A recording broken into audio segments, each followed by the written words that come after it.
مضبوط پہرےدار تہذیب کے مینار، اس آہنی دیوار ہے لشکر جلال، آقا کے وفادار ہے علماء دیوبند، اسلام کے غمخوار ہے علماء دیوبند۔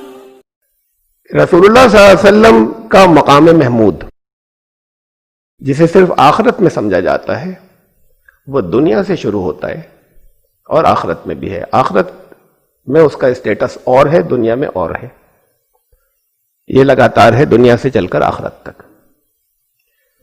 رسول اللہ صلی اللہ علیہ وسلم کا مقام محمود ہی حقیقت مہدی ہے۔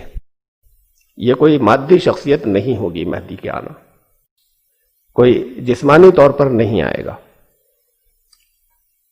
اللہ نے اپنے جتنے قدوسی بندے ہیں ان سے جو کچھ، وہ قدوسی لشکر ہیں اللہ کے، اللہ تعالیٰ ان سے اپنی مرضی کے حساب سے، اپنے حکم سے، اپنی رضا سے جو کام لیتا ہے، اس میں سربراہی یہ سب سے اونچا مقام، وہی مقام محمود ہے، وہی مقام مہدی ہے۔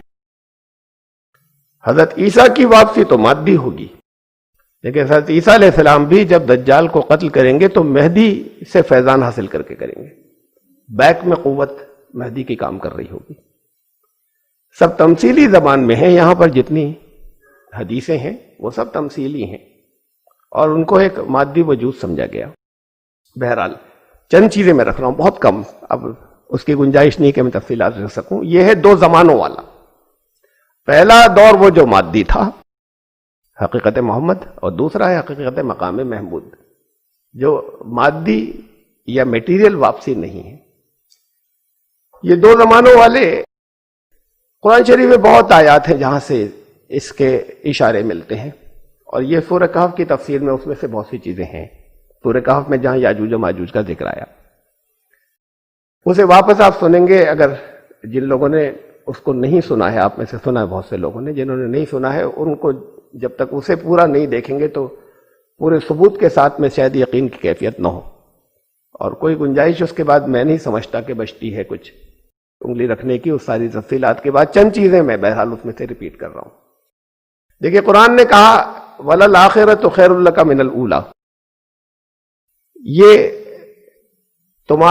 تمہارا بعد کا دور پچھلے دور سے بہتر ہوگا۔ قرآن کی آیات کا نفاذ، امپلیمنٹیشن، انطباق الگ الگ دور میں، الگ الگ زمانوں میں بہت سے واقعات پر ہوتا ہے ایک ایک آیت کا۔ یہ قرآن کا معجزہ ہے۔ اس کے بہت سی تشریحات ہیں کہ تمہارا بعد کا دور آخرہ والا پہلے سے بہتر ہوگا۔ اس میں مدینے کے دور کو بھی ایک تشریح کے طور پہ لیا گیا کہ مدینے کی زندگی بہتر ہوگی، مکے کی زندگی میں جو تکلیفیں ہیں اس کے مقابلے میں، دنیا کی زندگی کے مقابلے میں آخرت کی زندگی بہتر ہوگی۔ بہت سی تشریحات الگ الگ دی گئی، سب درست اپنی جگہ، لیکن آخرہ صرف دنیا کے بعد کی زندگی کو نہیں کہتے، اور اس آیت میں مفسرین نے لیا بھی نہیں ہے دنیا کی، زیادہ تر دنیا کے بعد کی زندگی کو، اسی دنیا میں بعد کا دور اسے آخرہ کہا ہے، جیسے مدینے کی زندگی۔ بعد کا دور، یہ بعد کا دور آخرت سے، جو اس دنیا کے بعد والی آخرت ہے اس سے پہلے اسی دنیا میں بعد کا دور، یہ دو دور کی طرف ایک اس آیت کے اندر اس دو دور کی طرف بھی اشارہ ہے۔ ایک حقیقت مقام محمود جو حقیقت محمدی سے نکلنے کے بعد وہ پہلے سے بہتر ہوگا۔ دیکھیے یہ تفسیر روح المعانی کی صرف میں ایک حوالہ یہاں سے میں دے رہا ہوں، یہ شیخ آلوسی کی ہے، یہ فرنٹ پیج جو میرے پاس ہے، میں نے اس کا فوٹو یہاں پر دیا ہے، اس کا یہ پیج جہاں سے میں لے رہا ہوں، اور اس میں یہ ہے حدیث جو اس کے اندر کوٹ کی گئی ہے، اور اس کا اب ترجمہ میں پڑھے دے رہا ہوں۔ اردو اور ہندی ایک ہی پیج پر نہیں آ سکی، یہ ہندی ہے اور یہ اردو ہے، میں اردو سے پڑھ رہا ہوں۔ نسائی، حاکم اور دیگر نے یہ حدیث نقل کی، اور حاکم نے اسے صحیح قرار دیا ہے کہ بروایت حضرت حذیفہ تمام انسان ایک ہی میدان میں اکٹھے کیے جائیں گے۔ یہ بھی تمثیلی زبان ہو سکتی ہے کہ ایک ہی میدان میں، یعنی جب زمین گلوبل ولیج بن جائے گی، پوری زمین ایک مقام بن جائے گی، یعنی اس آخرت سے پہلے یہ زمین کا آخری دور۔ ننگے پاؤں اور برہنہ، تشریح کی میں نے یہ لی ہے، یہ بریکٹ میرے، بے سر و سامانی کا عالم، جیسا کہ وہ پیدا کیے گئے تھے. کوئی اس اللہ کی اجازت کے بغیر بول نہیں سکے گا. آواز آئے گی کہ اے محمد آپ جواب، اور آپ جواب دیں گے میں حاضر ہوں لبیک، ہر حکم کے لیے حاضر ہوں، بھلائی تیرے ہاتھوں میں ہے اور برائی کا تجھ تک گزر نہیں، اور مہدی وہ ہے جسے تو نے ہدایت دی. یہ ہیں اہم الفاظ کہ رسول اللہ صلی اللہ علیہ وسلم کہیں گے مہدی وہ ہے جسے تو نے ہدایت دی اور وہ تیرا یہی بندہ تیرے سامنے ہے.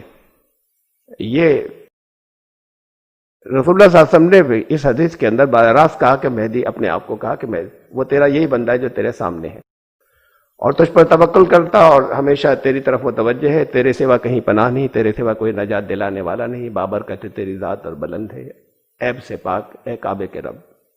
اور پھر اس کے بعد مفسر شیخ آلوسی نے لکھا ہے کہ سو یہی مقام محمود ہے، یہی مہدی کی حقیقت. یہ بھی میرے الفاظ نہیں ہے، شیخ آلوسی کہ یہی مہدی کی حقیقت، یہی مقام محمود ہے. اور مہدی رسول اللہ صلی اللہ علیہ وسلم نے کہا کہ اللہ اے میرے رب وہ تیرا یہی بندہ ہے جو.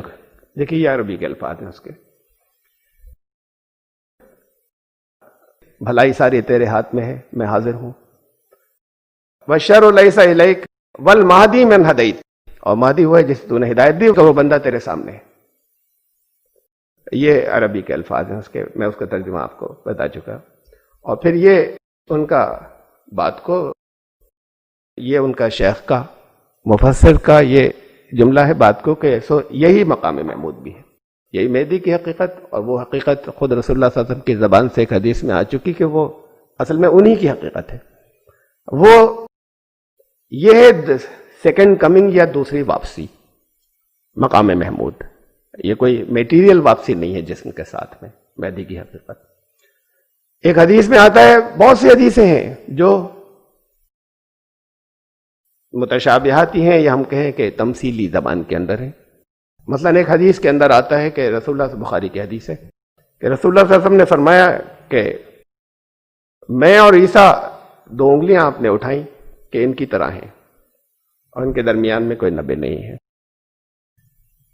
میں اور عیسیٰ دنیا اولا اور آخرت میں، اول دور میں بھی اور بعد میں بھی سب سے قریب ہے، اول میں بھی اور آخر میں بھی. حضرت عیسیٰ کا تو معلوم ہے ہمیں دو دور ہے، تو پھر رسول اللہ صلی اللہ علیہ وسلم کے بھی دو دور ہیں. یہ بات دوسری ہے کہ دوسرا دور جو ہے وہ میٹیریل مادی نہیں. حضرت عیسیٰ مہدی سے طاقت لے کر پھر دجال کو قتل کریں گے، یہ بھی حدیث میں آتا ہے. یہ دو دور ہیں جو ان کے حضرت عیسیٰ کے دور میں بھی موجود ہوگی. وہ حقیقت مقام محمود کام کر رہی ہوگی. ابن الاسکاف نے پسندیدہ سند سے حضرت جابر بن عبداللہ صلی اللہ علیہ وسلم نے روایت کی ہے کہ رسول اللہ صلی اللہ علیہ وسلم نے فرمایا جس نے دجال کو جھٹلایا اس نے کفر کیا اور جس نے مہدی کو جھٹلایا اس نے کفر کیا. اس لیے کہ وہ تمثیلی متشابہاتی چیزیں ہیں لیکن اتنی کثرت سے آئی ہیں دجال اور مہدی کی کہ ان کی شخصیتیں تو اس میں جھوٹی بہت مل گئی ہیں کہ بڑی گڑمٹ ہو گئی ہیں، بڑی متضاد ہو گئی ہیں کہ لوگ انکار کرنے لگے بڑی تعداد میں کہ یہ سب غلط ہے. لیکن وہ اتنی کثرت سے ہے اس کے اندر. اور سید سلیمان ندوی رحمۃ اللہ علیہ نے لکھا ہے کہ اتنی جھوٹی حدیثیں مل گئی کہ اب سارٹ آؤٹ کرنا ناممکن ہے آج کے دور کے اندر کہ سچی کون سی ہے، میں جھوٹی کون سی ہے. میں نے تفصیل کے ساتھ میں سورہ کہف کی تفسیر میں رکھا تھا کہ کون سی سچی ہیں، وہ قرآن شریف کی کن آیات سے کن کن کی تصدیق ہوتی ہے. لیکن یہ اس کثرت سے ہے کہ ان کو جھٹلایا نہیں جا سکتا. اب جدید لوگ بہت سے جھٹلانے لگے.